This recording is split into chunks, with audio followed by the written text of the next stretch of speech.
ఓం నమో భగవతే వాసుదేవాయ. మహాభాగవతము 2వ స్కంధము.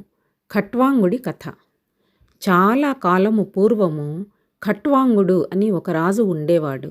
ఆయన ఒకసారి దేవతల పక్షాన రాక్షసులతో యుద్ధం చేయటానికి వెళ్ళి తిరిగి వచ్చేసరికి భూలోకంలో అనేక తరాలు గడిచిపోయాయి. ఆయన బంధువుల్లోనూ రాజ్యములోనూ సేవకుల్లోనూ మనుషుల్లోనూ కూడా ఎవరూ ఆయనను గుర్తుపట్టలేకపోయారు.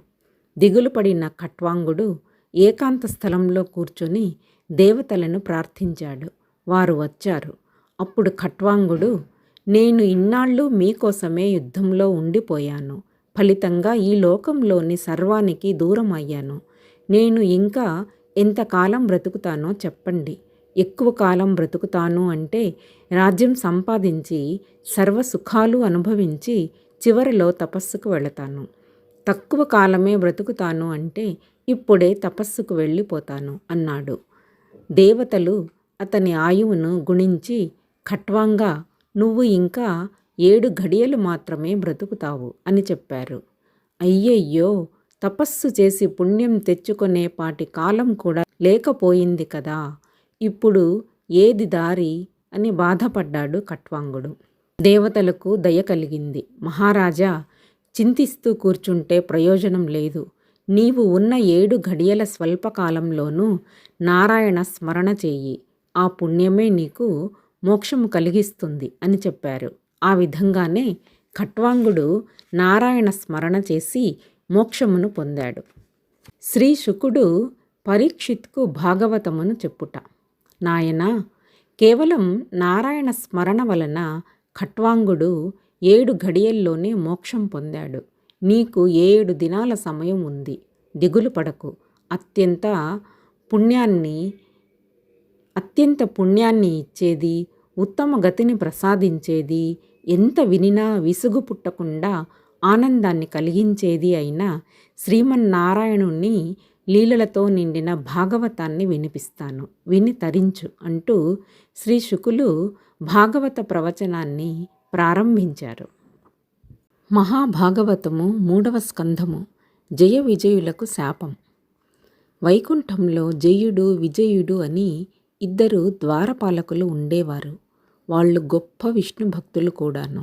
ఒక సమయంలో శ్రీ మహావిష్ణువు లక్ష్మీదేవితో ఏకాంతంలో ఉన్నప్పుడు సనకనందనాదులు అనే మునులు వైకుంఠానికి వచ్చారు. వాళ్ళు విష్ణుమూర్తి మందిరంలోకి వెళ్ళబోతుంటే జయ విజయులు ఆపారు. లోపలికి వెళ్ళడానికి వీల్లేదన్నారు.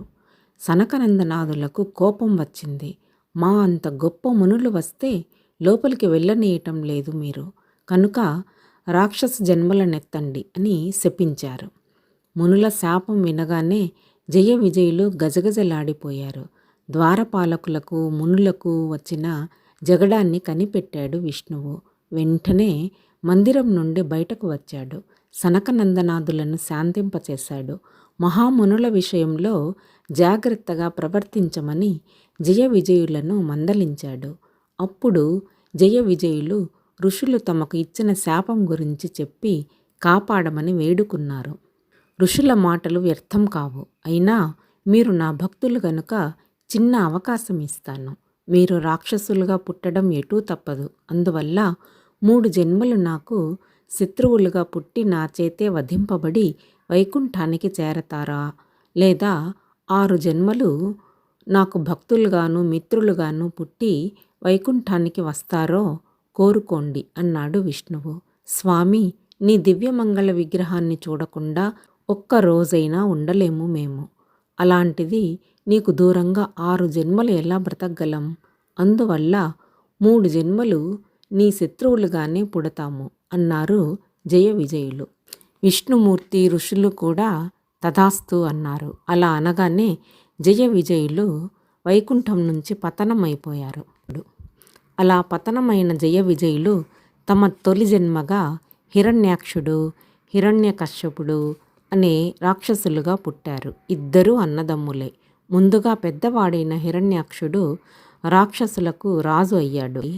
బ్రహ్మదేవుని గురించి తపస్సు చేసి అనేక వరాలు పొందాడు. ఆ వరబలంతో మంచి వాళ్ళని, ఋషులని అందరినీ పీడించసాగాడు. దేవతలు చాలా బలవంతులు, వాళ్ళని బలహీనులుగా చేయటం ఎలాగా అని ఆలోచించాడు. యజ్ఞయాగాదులన్నింటికీ ఆధారం భూమి. అందుకే భూమిని కర్మభూమి అన్నారు. భూమి మీద జరిగే జప, తపక్రతు, యాగాదుల వల్లనే దేవతలకు బలం వస్తోంది. అదిలా ఉండగా సూర్యుని కాంతి, చంద్రుని కాంతి కూడా భూమి మీద పడతాయే కానీ భూమికి క్రింద ఉన్న లోకాల మీద పడవు. అందుచేత హిరణ్యాక్షుడు ఉండే రసాతలం అంధకారంగా ఉండేది. ఎలాగైనా భూమిని తొలగించాలి అనుకున్నాడు. దుర్మార్గులకి ఏముంది, చేయదలుచుకున్నదేదో వెంటనే సులువుగా చేసేస్తారు. హిరణ్యాక్షుడు భూమిని రసాతలానికి ఈడ్చేశాడు. దానితో ప్రళయం ఏర్పడింది. అంతరిక్షం దిగువ భాగమంతా నీళ్లతో నిండిపోసాగింది. సృష్టికర్త అయిన బ్రహ్మదేవుడు, ప్రజాపతులు, మానవులు, దేవతలు అందరూ తల్లడిల్లిపోయారు. విష్ణువును స్మరించారు.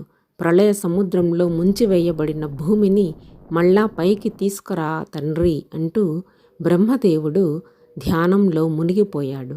అందరి ప్రార్థనలు విన్న విష్ణువు బ్రహ్మదేవుడి ముక్కు కొన నుండి బొటన వ్రేలంత పరిమాణంతో వరాహంగా అవతరించాడు.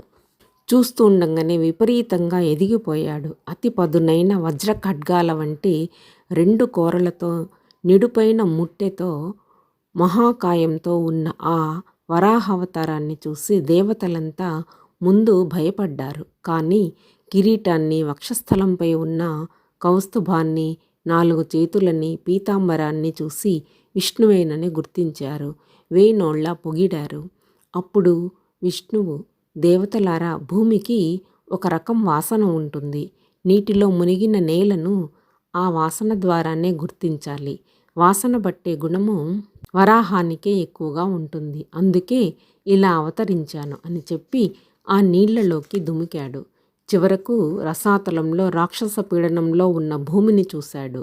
ఆమెను ఉద్ధరించబోతుండగా హిరణ్యాక్షుడు అడ్డుపడ్డాడు.